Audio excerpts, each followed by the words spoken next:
حدیث نمبر 975 عن عمار رضی اللہ عنہ قال قال رسول اللہ صلی اللہ علیہ وآلہ وسلم من كان له وجهان في الدنيا كان له يوم القيامة لسانان من نار.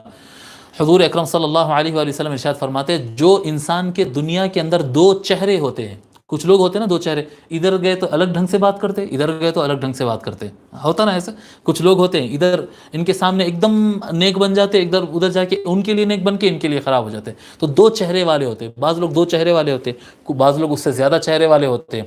تو کچھ لوگ دو چہرے والے فرماتے ہیں آقا علیہ الصلوۃ والسلام، جس کے دنیا میں دو چہرے ہوں، جی جس کے یعنی منافقت، دوغلاپن، جس کے اندر دو چہرے ہوں، دنیا کے اندر جس کے دو چہرے ہوں، قیامت کے دن اس کو آگ کے دو زبان ہوں گے، اس کے آگ کے. کان لہ یوم القیامت لسانان من نار، اللہ تعالیٰ اس کے منہ میں دو زبان دے دے گا اور دونوں آگ کے رہیں گے اور اندر جلتے رہیں گے وہ. اب منہ کے اندر زبان آگ کی اگر ہو، شعلے اندر سے بھڑک رہے ہیں تو کیسی تکلیف ہوں گی آپ تصور کر لیں.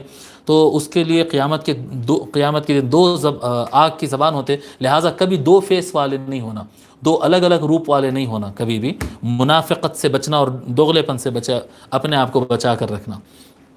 مومن کبھی دوغلا نہیں ہوتا.